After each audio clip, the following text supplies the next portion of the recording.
ध्यानाभ्यास के लिए कृपया अपने नेत्रों को बंद कर लीजिए। अपने अलावा सर्व पदार्थ परद्रव्य हैं।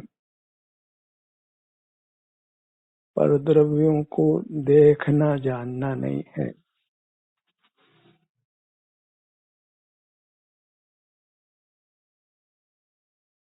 अपने को पहचानिए और अपना ही अनुभव करते हुए रहिए। इस प्रकार स्वपर का विवेक कीजिए।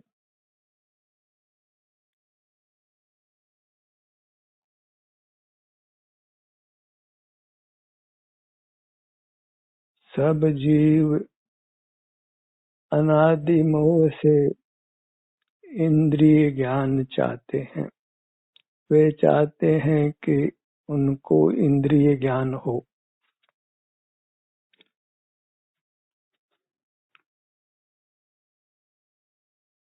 सब जानना हो। वे सर्वज्ञ हों।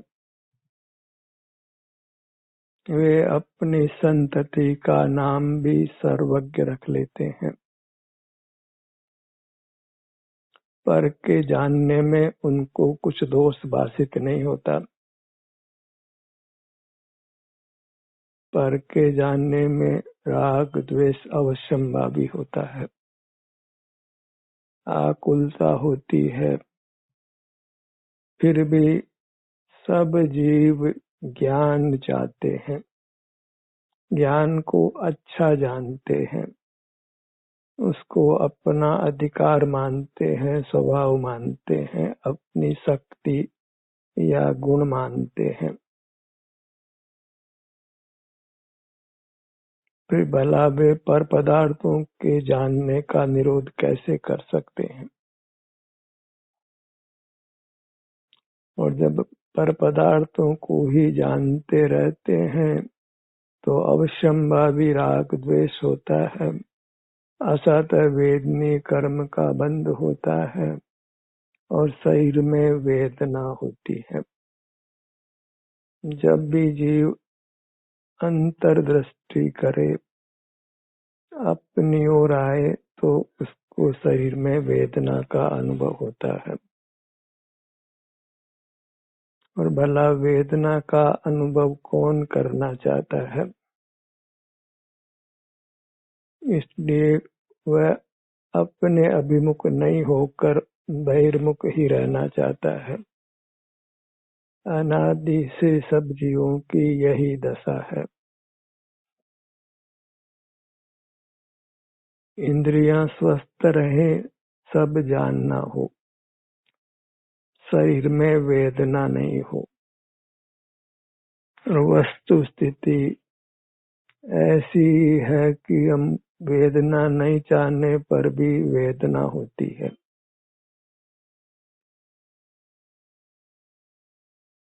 सहज ही इंद्रिय ज्ञान रूप प्रवृत्ति होती है। हमको जानना अच्छा लगता है और जानने में राग द्वेष होता है, भले ही हम राग द्वेष करना नहीं चाहें। और हमको अपना राग द्वेष होता हुआ भी भाषित कहाँ होता है। हमको तो बस ज्ञेय पदार्थ ही भाषित होते हैं और उनके आश्रय से कदाचित विषय सुख होता है। उसी को हम भला जानते हैं। इसी हेतु से बोधि की दुर्लभता है। हमें प्रथम से प्रथम स्वपर का विवेक करना है। अपने अलावा सब पदार्थ पर हैं। उनके साथ कोई भी संबंध स्थापित करना वह अपने आप को कर्मों से बांधना है। असत वेदनी कर्म का बंध करना है और उससे अवश्य ही शरीर में वेदना होने वाली है।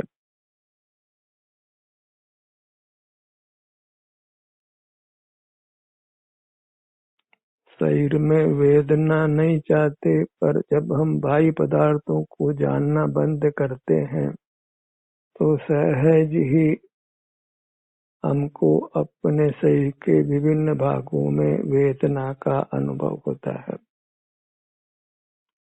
कर्तृत्व तो इतना ही है कि हम इंद्रिय ज्ञान का निरोध करें, फिर कुछ चेष्टा नहीं करनी है, जो अनुभव हो उसको स्वीकार करना है। अपने ध्यान को एक स्थान पे हटाकर दूसरे स्थान पर लाना, यह भी एक चेष्टा है, निष्क्रिय रहना नहीं है। उत्तम ध्यान में हमको वह भी नहीं करना है। बस इंद्रिय ज्ञान का निरोध करने पर अपने में जैसा भी अनुभव हो उसको स्वीकार करना है। तब सहजी जहाँ वेदना होती है उसका अनुभव होता है। उस वेदना के अनुभव को स्वसंवेदन, स्वानुभव, आत्मानुभव या मोक्ष मार्ग मानना है। वह इसलिए कि वह अपना ग्रहण है, अपनी पर्याय का ग्रहण है, पर की पर्याय का पर का ग्रहण नहीं है। मोक्ष मार्ग पर के त्याग रूप है, अपने ग्रहण रूप है। तो ग्रहण पर्याय से ही होता है। तज पुद्गल ग्रह जीव बस शीघ्र लहो कल्याण। पुद्गल का त्याग वह पुद्गल के ज्ञान का ही त्याग है। मोक्ष मार्ग पांचों इंद्रियां, इंद्रिय ज्ञान और इंद्रिय ज्ञान के विषय के त्याग रूप है। और सब संसारी जीव चाहते हैं कि पांचों इंद्रियां मिले, इंद्रिय ज्ञान हो, इंद्रिय ज्ञान से पदार्थ जानने में आए। इंद्रियों को भी भला जानता है, इंद्रिय ज्ञान को भी भला जानता है, इंद्रिय ज्ञान के विषयों को भी सुखद जानता है।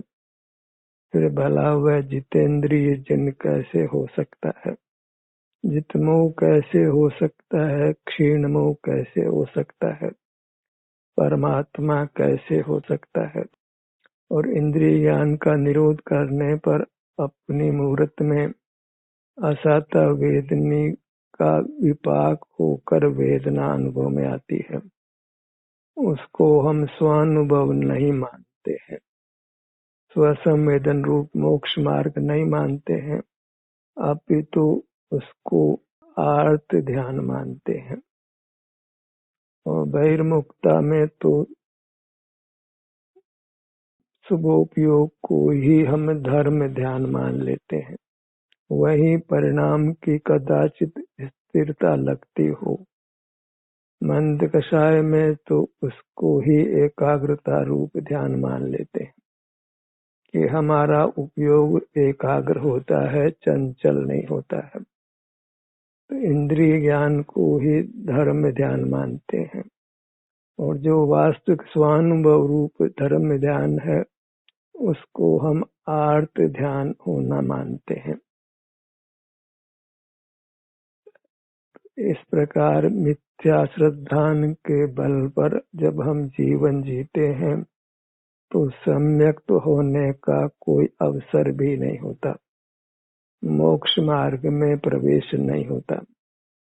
सर्व आगम पढ़ लेते हैं, निर्दोष द्रव्यलिंग भी पाल लेते हैं, पर जो सहज ही हमारी भावना ऐसी है कि हमको जानना हो, इंद्रिय ज्ञान हो, सब कुछ जानना हो और शरीर में वेदना का अनुभव नहीं हो, वह अनुभव आर्त ध्यान माने तो फिर मोक्ष मार्ग जीवन में कदापि नहीं आ सकता है।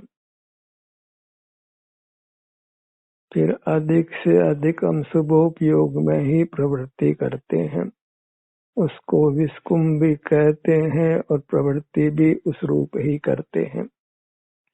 परमात्मा को भी अर्यंत के रूप में मूर्त ही देखते हैं, क्योंकि सिद्ध परमात्मा जो अमूर्त हो गए हैं वे तो ज्ञान का विषय बनते नहीं है।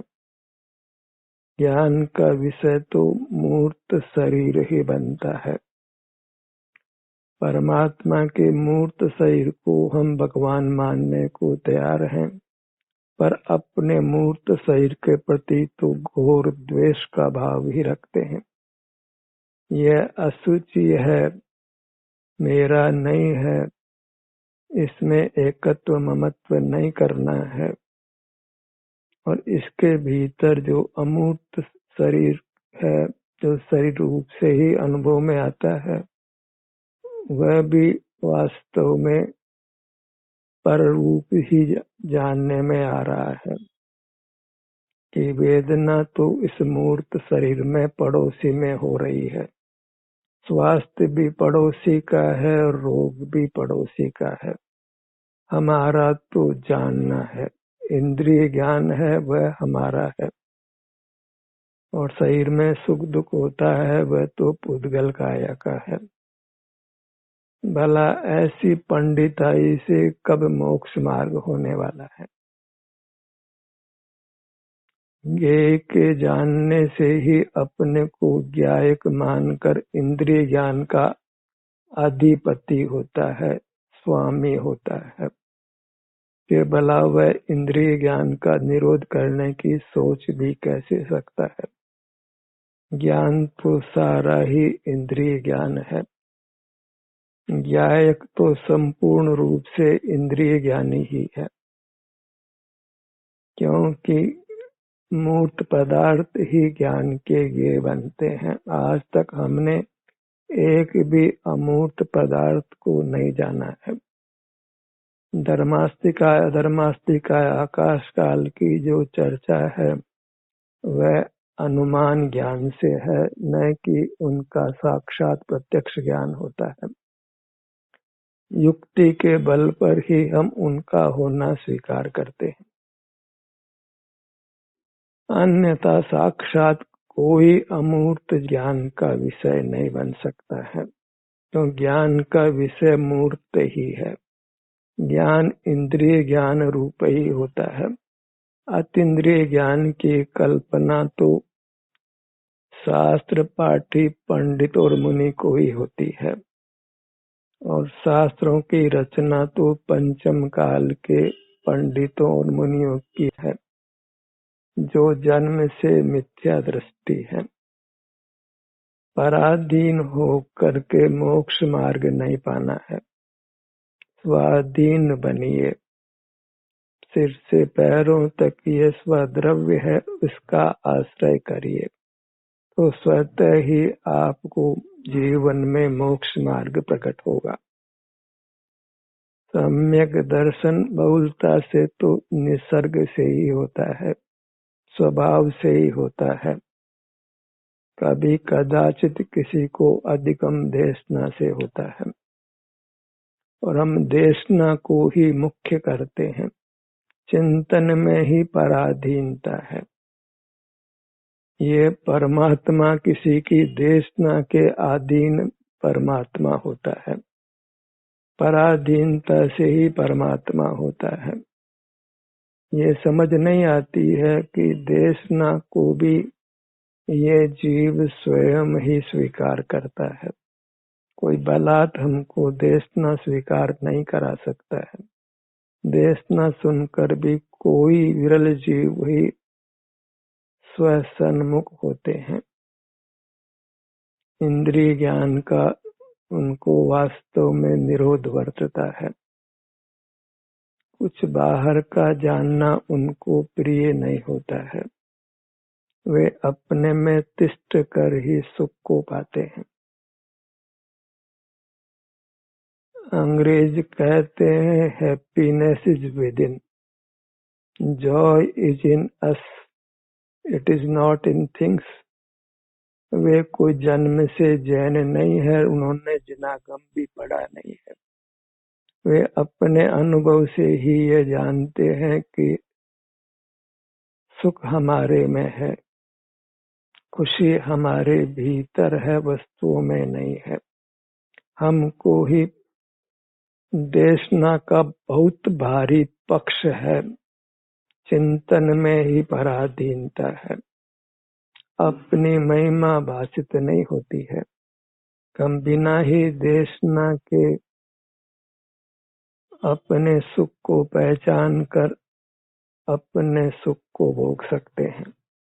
कितने ही जीव बाहर का कुछ जानने का अभिप्राय नहीं रखते। थोड़ी बहुत आजीविका हो उससे ही संतोष धारण करते हैं। अपने परिवार का पालन पोषण करते हैं, स्वस्थ रहते हैं और सुखी रहते हैं। ज्यों-ज्यों काल बढ़ रहा है त्यों-त्यों ज्ञानेष्णा बढ़ी है, धनेष्णा बढ़ी है और कषाय की मंदता भी समाप्त हो गई है। जीवों को तीव्र कषाय हुई है। जैसे तैसे ज्ञान और धन अर्जित करना चाहते हैं, सब कुछ जानना चाहते हैं, रोज नित नए आविष्कार करके भौतिक सुविधाओं को जुटाते हैं और उसका गर्व भी करते हैं। आपका आप अनुभव करके कोई विरल जीव ही रहता है। अपने अनुभव में वेदना हो तो उसका भी दुख नहीं मानकर सुख ही मानता है, क्योंकि मैं अपने में तिष्ठ रहा हूँ, पराश्रय नहीं कर रहा हूँ। स्वाभिमान या स्वाश्रय महान गुण है जिससे जीव परमात्मा पद को पाता है। अपने में तिष्ठ कर राग द्वेष की उत्पत्ति नहीं होती, आकुलता नहीं होती है, निराकुलता होती है। उस उत्तम सुख को विरल जीव पहचान लेते हैं और वेदना के समय भी निराकुल रह लेते हैं, राग द्वेष से मुक्त रहते हैं। वे ही वेदनीय कर्म जनित परिचय को सहन कर परमात्मा हो जाते हैं। अपनी मूर्त को पहचानना है, वह अपने सुख स्वभाव के कारण पहचान में आती है। सुख गुण की पर्याय जो आराम या वेदना रूप से है, वह हमें सिर से पैरों तक सबको अनुभव में आती है। सबने अपने शरीर में आराम या वेदना को भोगा है, एक भी अपवाद नहीं है। एक निद्रा में ही अनुभव नहीं होता है, और निद्रा में तो कोई भी जीव सदा काल नहीं रहता है, क्योंकि निद्रा जीव का स्वभाव नहीं है। कर्म कोई भी नित्य उदय रूप नहीं रहता है। निद्रा प्रकृति का उदय भी अनंत काल नहीं होता है। जीव जागृति में आता है तो उसको शरीर में वेदना या आराम की स्थिति अनुभव में स्वमेव आ जाती है। सिर में दर्द होता है तो स्वमेव अनुभव में आ जाता है, कोई उपयोग को ले जाना नहीं पड़ता है। जो कहते हैं कि उपयोग से वेदना जानने में आती है, उपयोग को हम वहां ले जाते हैं तो जरा प्रयोग के स्तर पर देखिए। वेदना होती है तो कौन सा उपयोग ले जाना पड़ता है? वेदना अनुभव रूप है। वेदना मिट जाती है तो कौन सा उपयोग ले जाना पड़ता है? उसका अनुभव स्वयं हो जाता है। हमने उपयोग को बहुत बलवान माना है, उसका प्रतिपक्ष सुख को तो जैसे हम मानते ही नहीं है। शरीर में वेदना या आराम की स्थिति उसको कभी मुख्य नहीं करते हैं। वेदना मिटे और शरीर में आराम का ही अनुभव हम करते रहें। बाहर के विषय सुख की कामना नहीं हो, बाहर का जानना भी नहीं हो, बस अपने शरीर में आराम की स्थिति हो। ऐसा भला कितने जीव चाहते हैं। और वेदना तो कर्मोपाधि जनित है, सो अनुभव में आती है, पर उसका अनुभव कर हम वेदना कर्म से मुक्त हो जाते हैं और सहज ही आराम की स्थिति अनुभव में आती है। कितनी बार जीवन में वेदना हुई है और मिट भी गई है, दोनों को हमने भोगा है, पर इस भोगने को हमने इंद्रिय ज्ञान से रहित नहीं समझा है, क्योंकि जब भी हम शरीर में वेदना या आराम की स्थिति का अनुभव करते हैं, उस समय यह निंद इंद्रिय ज्ञान नहीं होता है, तो राग द्वेष भी नहीं होता है।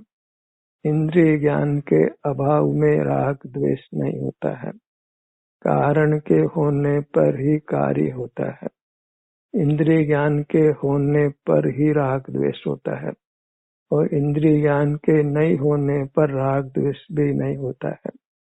यदि वीतराग होना है तो इंद्रिय ज्ञान का निषेध करने के अलावा कोई उपाय नहीं है, और इंद्रिय ज्ञान के निरोध करने पर शरीर में वेदना भी हो तो उसको भी हमने 100% स्वीकार करना है, अन्यथा वीतराग नहीं हो सकते हैं।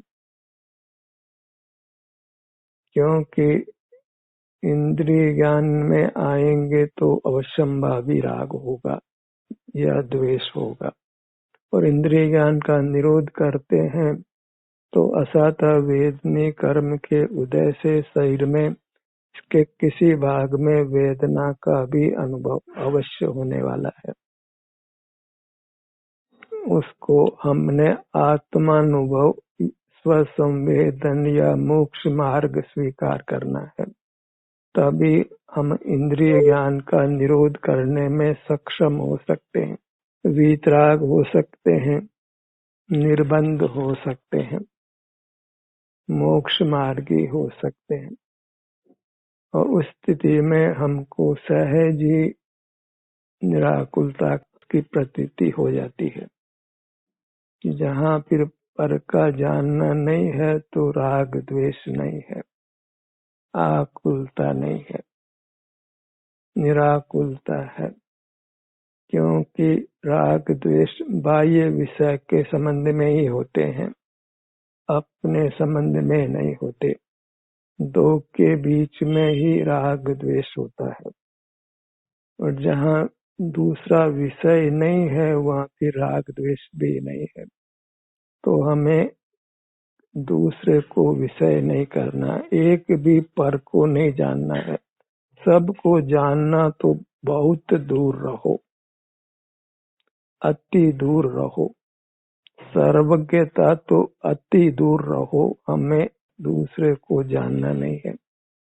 अपना तो संवेदन होता है, तो अपने जानने की तो बात ही नहीं है। अपन सुख स्वभावी है तो सुख का अनुभव होता है, सुख का ज्ञान नहीं होता है। ज्ञान पर का होता है, मूर्त का होता है। युक्ति से ही हम अमूर्त को जानते हैं, अन्यथा अमूर्त जानने में नहीं आता है। सिर से पैरों तक ही आराम वेदना का अनुभव होने से हम युक्ति से ये जानते हैं कि ये मैं हूँ, अन्यथा कोई अमूर्त अंगों के आकार हमें भाषित नहीं होते हैं। तो वह सब युक्ति के बल पर ही हमने आत्मा का साक्षात्कार किया, ऐसा कहा जाता है। वास्तव में तो हमने अपने आत्मा का अनुभव किया है, संवेदन किया है।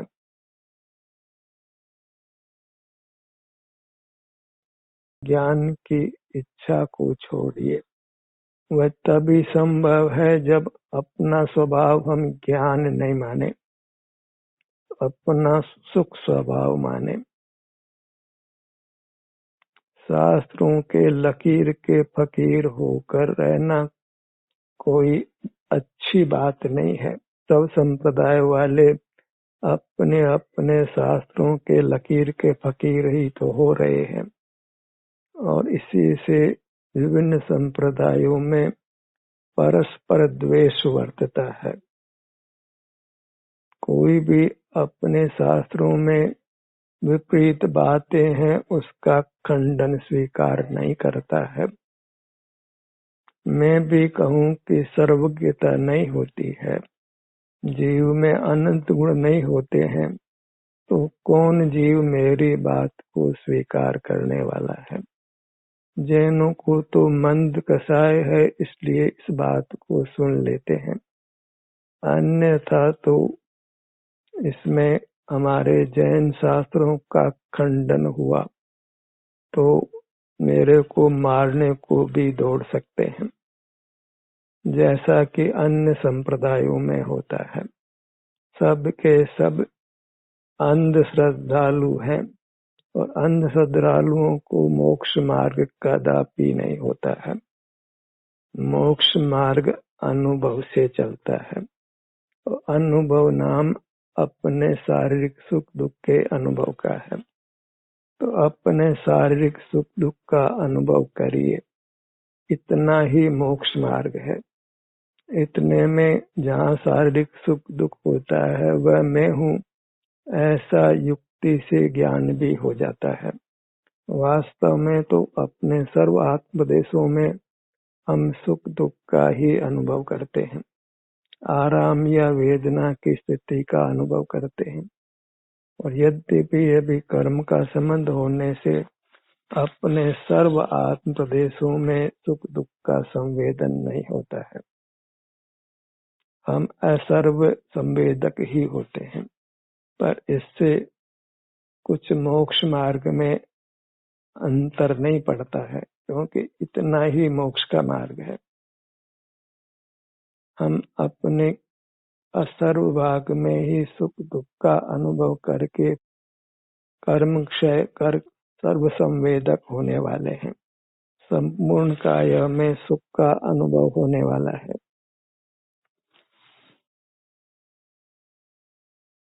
अपनी मूर्त की महिमा लेना है, क्योंकि इसी के आश्रय से मोक्ष होना है।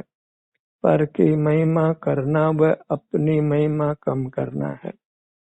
और पर तो कहाँ सदा हमारे संग रहता है। बाहर तो मूर्त ही जानने में आते हैं, उनकी क्या महिमा लेना है। अपना ही अमूर्त सही सुख दुख रूप से संवेदन में आता है और वह संवेदन ही हमको परमात्मा बनाने वाला है। इसलिए अपने को अपने संवेदन की महिमा लेना है। शरीर में वेदना का अनुभव हो तो उस अनुभव की भी महिमा लेना है, क्योंकि वह स्व संवेदन रूप मोक्ष मार्ग है। इतना अपने को दृढ़ता से मोक्ष मार्ग में स्थापित करना है। शरीर में वेदना के अनुभव को भी हमने मोक्ष मार्ग मानना है, उपादेय मानना है, उसको आत्मानुभव मानना है, उससे मोक्ष होना मानना है।